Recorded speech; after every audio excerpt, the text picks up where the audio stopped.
Thank you for joining the Broadway Drumming 101 podcast with your host, Clayton Craddock. This is part 2 of my conversation with Sammy Merendino.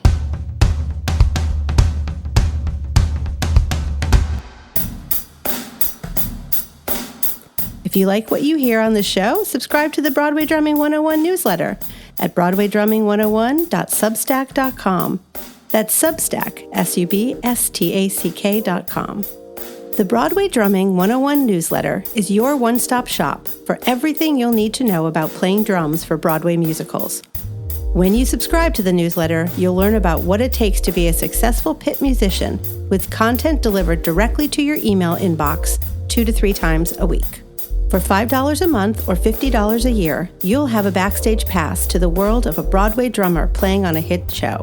As a paying subscriber, you'll receive behind-the-scenes access to the life of a musician who makes a living on Broadway. You'll also be able to read every post, not just those occasional free ones. You'll get access to all newsletter issues in the archives and have an ability to participate in subscriber-only comments and events. If you become a founding member for a gift of only $75, you'll receive discounted private drum lessons, an opportunity to watch Clayton play in the pit of his show, and a 25% discount on future promotional products. If you'd like to make a direct contribution to the production of this show, you can reach us at Venmo at Clayton-Craddock, Cash App at Syncopated, that's CINCOPATED, or PayPal at Clayton Craddock. Any amount of support will be appreciated. Thank you for listening.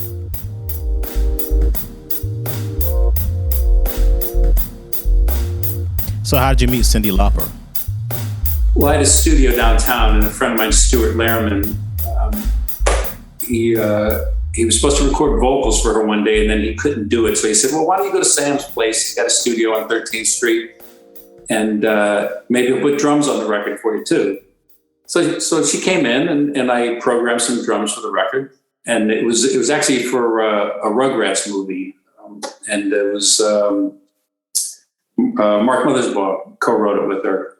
And so we did this track, and then she said, hey, I'm going to start my record in a couple of weeks. You know, we hit it off, the same thing. Cyndi and I kind of hit it off right away. And there was a definite meeting of the minds there. And so I started doing her next record, and then she said, oh, I'm doing this TV show, Girls with Guitars. You want to do it? I'm like, sure. So I went out to LA, recorded that with her, and then came back, and then she said, I'm doing a little tour. Do you want to do it? I'm like, yeah, I'll do it. And then I just was in her band. She never really asked me formally to join the band, but then all of a sudden I was just her drummer. So it all came from that session, from having my studio and being able to move forward with that. What are some of the other tours that you went on during that time? That was it. That was the only person I was touring. I was Cyndi's drummer, and we were touring. You know, we would tour different times each year, but it wasn't like a constant tour. But, you know, we'd go out for a month. At first, we'd go out for a month, come home for a couple months, go out again. So it was, you know, I was just kind of still doing some sessions in between there. But then it started, you know, certain years, like when we were on tour with Cher, we were out for 7 months straight, you know, come in for a couple of days. That was great, though. That was a lot of fun. So I was mainly just recording with Cyndi, touring with Cyndi. That was kind of like took up most of my, from 2000 to 2009, outside of some, you know, a few little things in between. But it was mostly her. She just kind of just took over everything. And that was an unexpected thing. I really never, I had told my wife, you know, I had just sold, right before I met Cyndi, I sold all my road cases. I was like, I'm not going to go on the road again, you know, I'm not planning it. I sold them all. And then a couple weeks later, I meet Cyndi, and she's like, you want to go on the road? I'm like, I've got to buy new road cases. That's a good problem to have. Did you have endorsements with drum companies back when you were with Cameo? Or did that happen with Cyndi Lauper? Oh, no, I had endorsements starting, you know, in the 80s. My first endorsement was Vic Firth, which I'm still with since 1985. Vic actually signed me himself. So I met Vic, and so that was my first one. Then I had Remo Drums when I was with Cameo. It was endorsed in Remo. And then I moved on around 87 or 88. I went to Pearl. And I also was with Paiste Cymbals for about 30 years, starting in 85, 86. So I was with them for a long, long time. And then around 2000, what year was it? 4 or 5, I switched to Sonar. I left Pearl and went to Sonar. Now, why'd you do that? What is it about Sonar that you like? Oh, I love Sonar. I'm still with them this day. I love everything about them. They just built so well. They sound so good. They've got a new vintage series out now that has the baseball edge, the bat, baseball bat, kind of like the old Gretsch rims. The vintage series sound vintage. They're made like their old 60s vintage series. But the drums are just great. The company is very supportive. Sometimes I want a weird sized drum. Like I make some 15 by 15 floor toms. They just made me a 14 by 9 rack so I can get a little lower for the new show that I'm doing. They've just been really great. So, and they sound amazing and they hold up, they stay in tune. I got no complaints with them, That's great. Another friend of mine loves Sonar. Who's that? It's Andrew Atkinson. No, yeah? Yeah, he's going to be doing the Michael Jackson show, but he's done a bunch of other jazz stuff and other things in the past, but he just swears by Sonar. Oh, great. Well, we're going to have to grab dinner in between shows. Yes, yeah. I'd love for you guys to chat, but I'd love to actually hear the I've heard how great they are, but I don't really know their sound, so I need to actually play some. Come over and play. I should do that soon. Just set up upstairs. Come on, One other thing I want to tell you, I did switch to Zildjian a number of years ago. So after I had a really nice relationship with Pisces for a long time, but then my ears shifted a little bit and sound, and I moved to Zildjian about 7 years ago.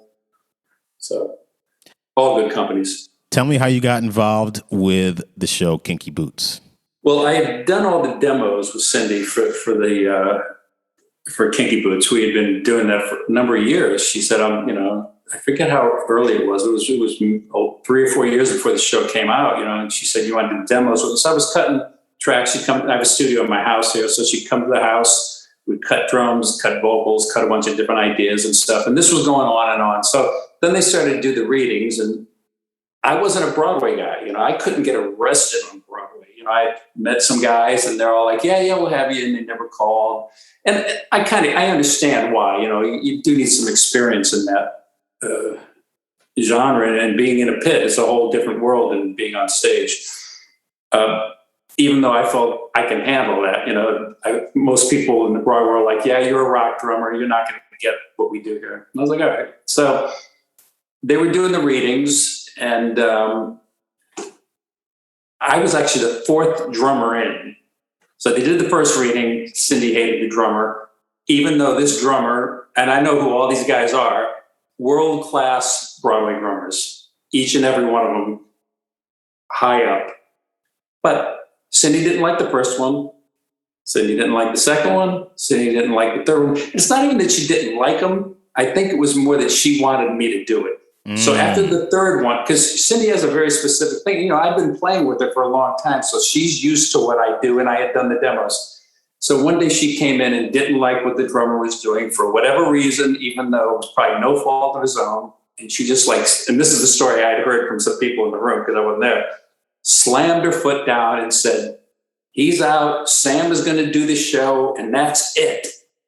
And so then she called me up and she told me the story, and she says, you'll do it, won't you? And I was like, oh, yeah. I was hoping she'd have called me to be first, but anyway. So then I went in to do it. And it was kind of a backdoor entry into Broadway. It's the thing I was talking about before, you have to have relationships. I didn't get it just because I know her. I'm definitely qualified for the job, but being that I was in her band made a big difference, being that I was the guy that did the demos, So, I went in to do it, and I remember getting a call from the contractor saying, hey, I never hire anybody I don't know, so Steven's going to come up. I hear you're going to recut a track tomorrow. Steven Aremus, the supervisor, is going to come to your house, and if he likes you, you can have the gig. And I went, okay, and I just started laughing. I go, you might as well just hire me now, because I knew I was going to I knew we were cutting, and it was a song that I cut in one take anyway, and we were just basically making a little edit to it. So Stephen came the next day. I cut it down in one take, and he was like, "This is great." I was literally hired that day, you know. So, you know, it's just happened to be, I got in, you know. A lot of drummers nowadays that are very young tend to come from a lot of music schools, and they want to go directly to Broadway. Was there any time in your life that Broadway was ever on your radar? Not when I was younger. You know, to me, again, earlier when I was talking about getting out and playing, you know, I didn't start looking into Broadway until 2000 or so, you know, right around then, mid 2005, something like that. I was like, this looks kind of interesting. Before that, I had no interest in playing Broadway. But what I was saying earlier about playing live, you know, all the guys that I've played with on Broadway that I really, there's a few exceptions, but most of them are older cats that have played and been in bands and have learned how to play with other people. And sometimes when, you know, if you come right out of school, you know, you don't come right out of school and become a brain surgeon or a doctor right out of college. You go and you work in the emergency room for a couple of years. You know, you're an intern. You do all these different things till you can get up to that level of being a brain surgeon. Not that drums is brain surgery. You know, it's like far from it. But the point being that coming straight out of college and going into Broadway, to me, is not the way to do it, because you should get on the road. And I think Warren Oates always says this: you need to go sleep on some floors. You need to go get laid. You need to do some drugs. You need to go play every night and learn how to play with people, learn how to be with people, you know, because that's what's going to develop you as a player. And then come into Broadway a little later when you have something to really add, you know, to where you really can play the music and not just the notes. Like, a lot of people can play the notes, you know, I've seen a bunch of guys play the notes. They can play the page, you know, but they're not really playing music. And so I think from playing with other people, sleeping on floors, experiencing all those things, that's what will make you a better Broadway musician. When people reach out to you to want to sub for you, what are the things that you look for when hiring new subs for your shows? Two things only. Well, three really, but two main ones. You got to be as good as me or better to sub, because my name's that's why I couldn't sub for you. Yeah, you would be fine. You would tear it up anytime you want. You let me know. You got to be as good or better than me, because my name's in the book, and I don't want to be, you know, at home relaxing or out doing whatever I'm doing and get a call from the conductor saying, "Who's this guy you brought in here? He stinks." You know, you got to keep the integrity of the show. That's really important to me. You know, it's like, and plus my name's in the book. I don't want somebody to be out there going like, "Who's this drummer? He's terrible." You know, that's my ego. But man, I want this show to be protected. And don't be an a-hole. It's kind of like, that's the second one, you know?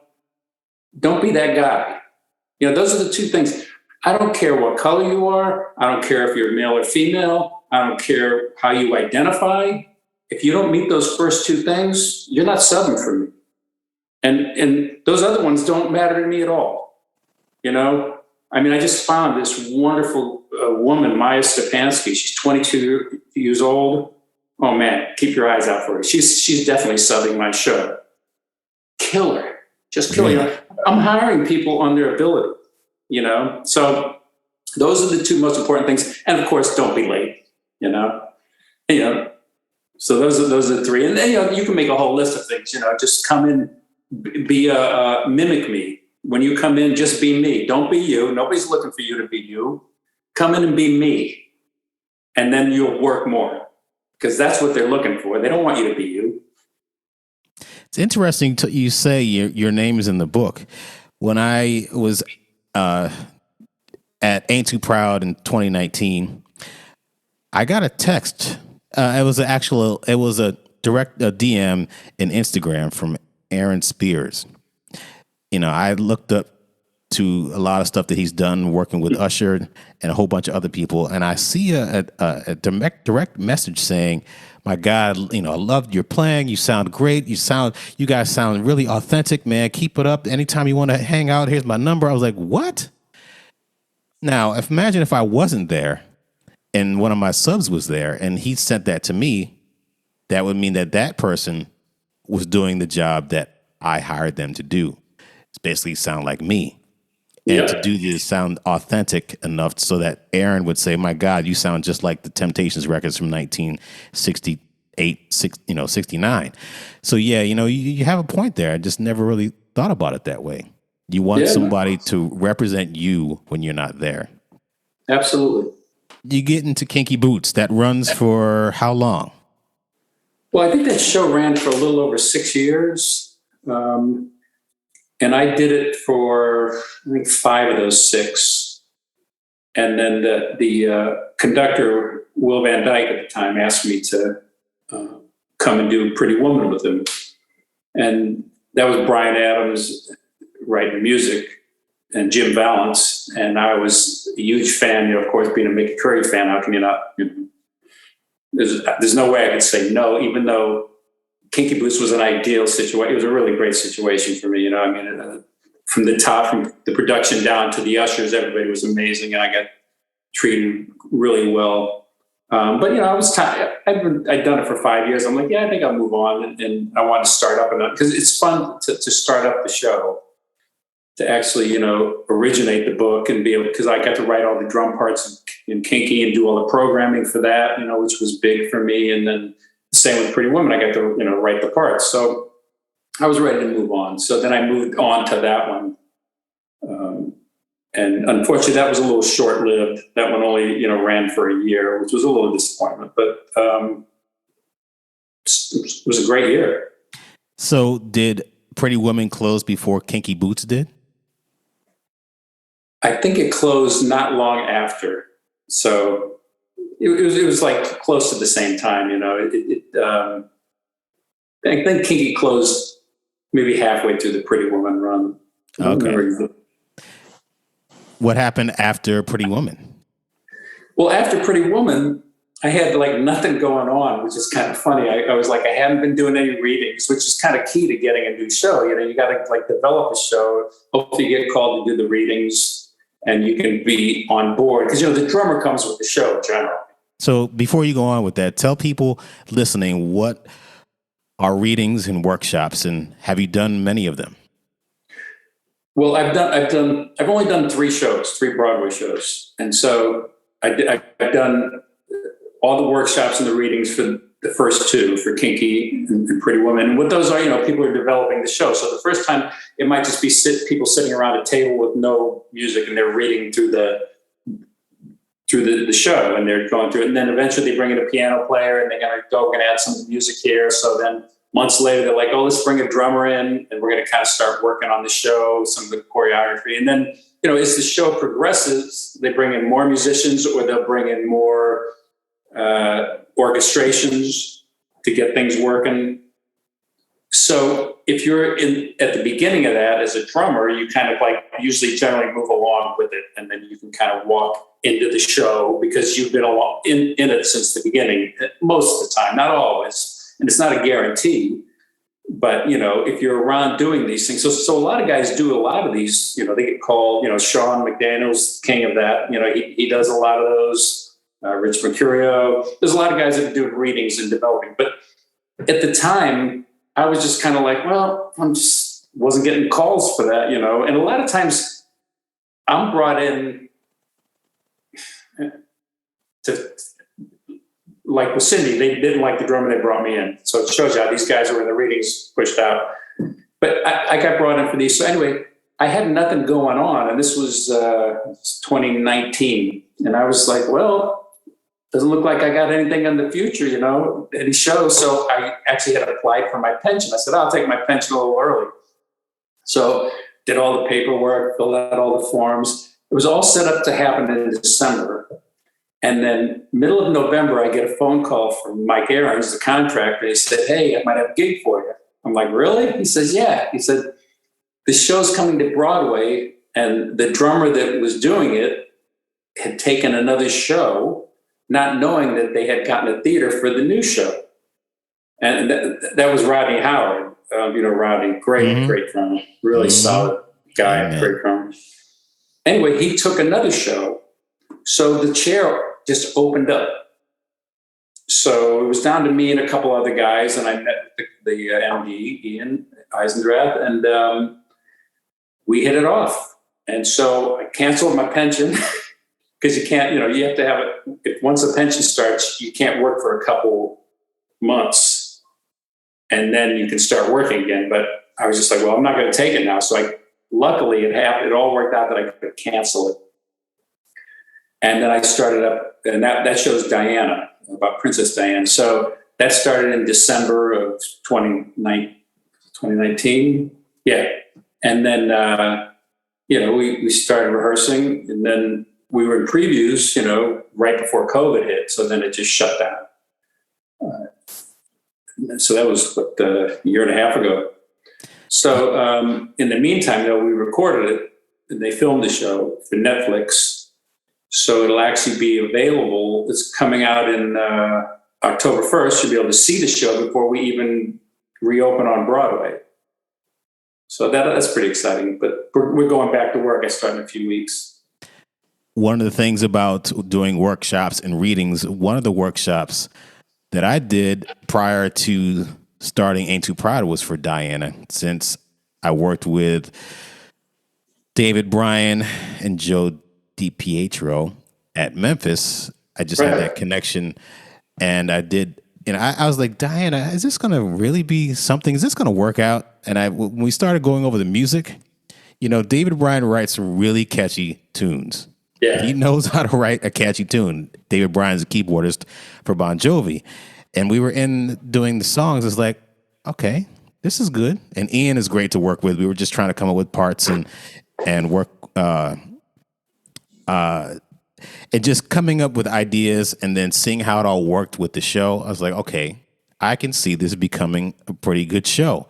And then I didn't see the dancing at all because that stuff came later, but I just saw how it all came together. And some of the people that were involved in producing Memphis were involved in producing Diana. So I was like, okay, they have the creative team, they had the producing team, they got the music. I think it's going to be a hit. Then you guys are about to open. Now, what happened? Did you have previews and then everything shut down? How did that work? We were like 2 weeks into previews when COVID just shut us down. And so everything was just put on hold. And, but yeah, it's great that you and I have that in common, And yes. I'm sure you sounded great. You'd have sounded great on this show. You tore it up. Man. Some of the stuff is like, it's just, there's like a 80s pop thing. Cause I guess they were trying, again, I don't know what the songs are now. I can't remember the names of the songs, but they just it's I can tell you it's going to be good. So I'm looking forward to the actual movie that's coming out. And one thing about David, I mean, he's very determined. He's like, man, we're going to do this. We're going to get it done. And I'm glad you guys are moving forward with this. So yeah, he's been great. Working with him is really great. You could. He's very open to ideas, and, he has certain things he hears, you see him over there air drumming, Exactly. And that's another thing, when you're doing this stuff, you got to take cues from these guys. Like when I see him air drumming, I'm going like, well, he's hearing something. And, I'm putting my ego aside and going like, yeah, okay, I might've been doing that, but he's kind of doing this. Yes. And I'm like, that's cool. Okay, let me kind of find something that fits where he's kind of hearing it, and then, it's nice to be able to have that kind of relationship. And, even like when I was working with Brian and Jim on Pretty Woman, Jim Valance, who's a drummer, had some specific ideas. And so I said, how about this? And I started to play something. He goes, no, I kind of like my idea. So I went back to his idea. And then 5 or 10 minutes later, he goes, your idea was better, And I was like, well, thank you. So he was cool enough to say that. And there was another thing that he goes, I want you to play what you play. And I said, no, man, what you play was great. So I was really loving that, So it's interesting working with these guys. And plus, here I've got like Cyndi, Brian, and David, from Bon Jovi. It's like some 80s thing. So it kind of all fits also in my main chunk of time, you know. I kind of fit in the show as well. So, and all that stuff matters. Going back to what you were saying earlier, as far as going out and playing, if you know the music where that these things came from and the styles, because I remember, because it matters. I remember when we were doing Memphis, David Bryan was like, just go ding ka ding ding ka, like Tico would do. If you don't know who Tico Torres is, and from I mean, of course, you should know who Bon Jovi is and know what that means. He's like, I just want meat and potatoes, man. Just meat and potatoes. You got to kind of understand where he's coming from. Even doing the Diana workshop, he was like, yeah, play the shuffle like on Aerosmith's, I guess it was not Love in an Elevator. Maybe it was Love in an Elevator. Yeah. He's like, just Cream's got that bell thing. Yes. It's like, just do it like that. Yes, and you kind of have to know what it makes it easier if you know what he's talking about.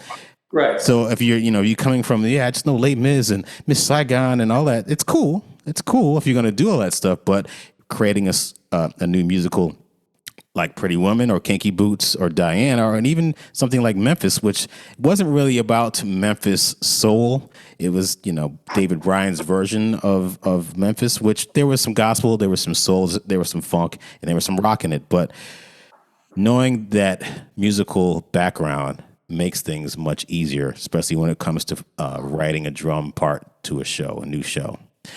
Which, I saw it, not to interrupt, I'm sorry. I did see you play Memphis. You know that? Really? Oh, yeah. It was awesome. It was just like, it was near the end because John Putnam, guitar player, it was near the end and he said, hey, I got a pair of tickets. And I was like, great. And I came and I watched it and I was like, this guy's good. It was really great. And it probably wasn't even me. It was probably my sub, which is a good representation. That was you, because you were on stage. Yes, we were. So I know it was you. Well, thank you, sir. Thank you. Being a drummer on a Broadway show, you've had people come in. I don't know if you've had people that have come in that haven't been successful as a sub. Has that ever happened to you, that they've come in, they learned the show, and they didn't do a good job? The reason why I ask is, like, what are some of the things that a drummer that is coming to sub for you should never do when they're subbing for you, or in general? What do you think that drummers should never do? Well, I only had one issue with one sub, because most of the guys I have, like, I kind of use a lot of the same guys. I'm adding a few different ones now because some became unavailable. I had one guy that just really didn't learn the book, and like I provide for my subs a video of me playing the show, MP3s, charts, unlimited access. You want to call me as many times as you want to call me. And like the first two shows I did, I was also running Ableton, which was an added pressure. So I'm running the whole show. The conductors give me the 3/4 and boom, and I'm triggering stuff. So part of it's like, as you're playing, you have to trigger a lot of different scenes, for different stuff. This guy thought he had it and he didn't. And I always told him, if you're not ready to come in, don't come in, because you really basically get one shot. It's hard being a sub. It's much harder being a sub than being the original. I'm being me on this show. I'm coming in, Kinky Boots and Pretty Woman. I'm writing the parts. All I have to do is be me. That's easy. It's a lot harder to be somebody else. So I tell my subs, take all the time you need. And even if you're booked for your first show and you don't feel comfortable and you say, I'm not ready, tell me, I'll come in. I won't get mad at you. It's not a big deal. So I think the main thing is to be prepared, overly prepared, not just know it. You got to know it in your sleep. So you got to come in, because you don't get to rehearse with the band. You don't get to practice. I give them a conductor video, so they can actually practice with that. I have one of my top subs and one of my closest friends, John Michelli, plays with Meatloaf. He, my Kinky Boots kit was ridiculous. It had triggers and drums and everything all over. It was like, and the kitchen sink. Literally, there was a sink there. But he made like a mock setup at his house, and he played the whole thing. So, it's about being overly prepared and you got to be able to come in. He was designated after his first show. Wow. I mean, he was just like, it was like me. He was me. So, the thing is, be overly prepared and ready. When you do your shows, do you keep the music on your music stand and look at it? Because I ask people that have come from an arena where you have to memorize an entire Cameo show. You don't have music. You don't have music. And I don't know what you did with Cyndi Lauper, but you had to memorize a bunch of different things.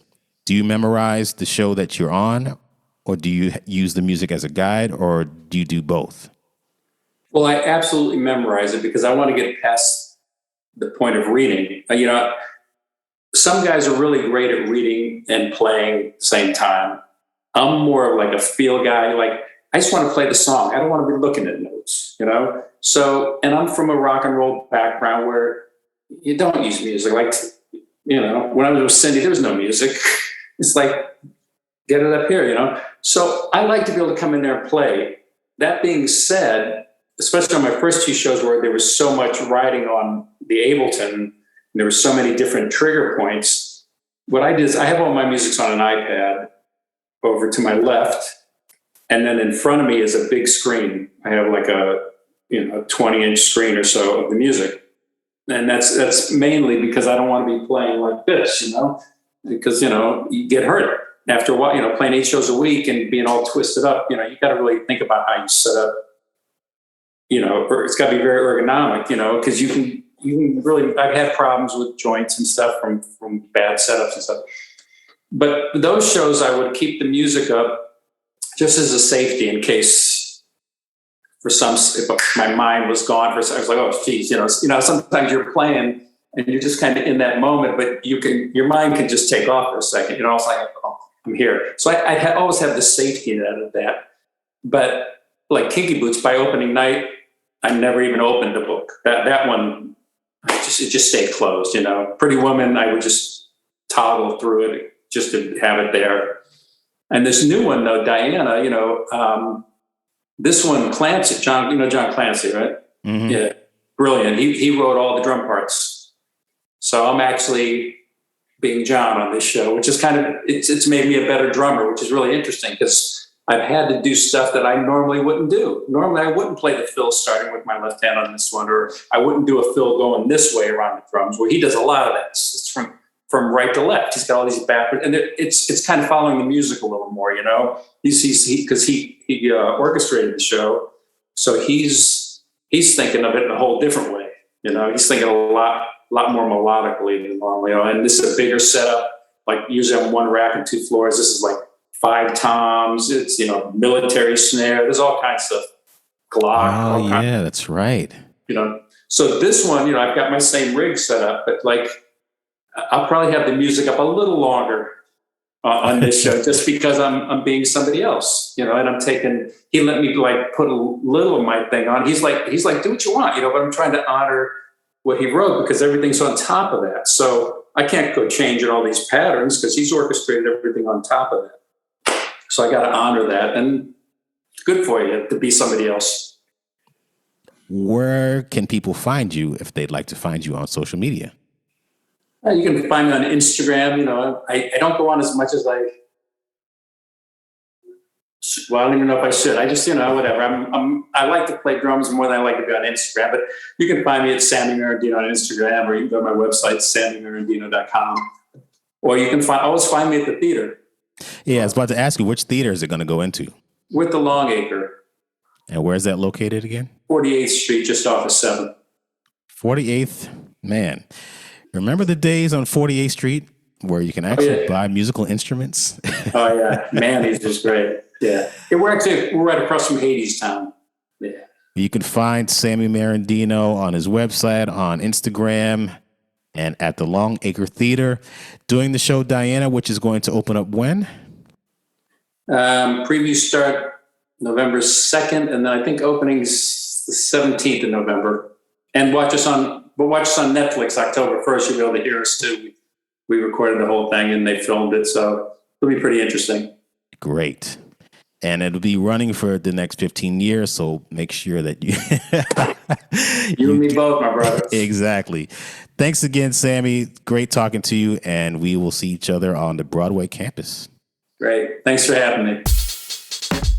Thank you for listening to the Broadway Drumming 101 podcast. Head over to the Broadway Drumming 101 YouTube page where you'll find unedited conversations that I've had with some of your favorite musicians. On the YouTube page, you're going to find bonus content that I don't feature on my Instagram page or here on the podcast. Don't forget to subscribe and click on that little bell at the top so that you'll be notified when a new video is uploaded. Thank you for listening, and stay tuned for more.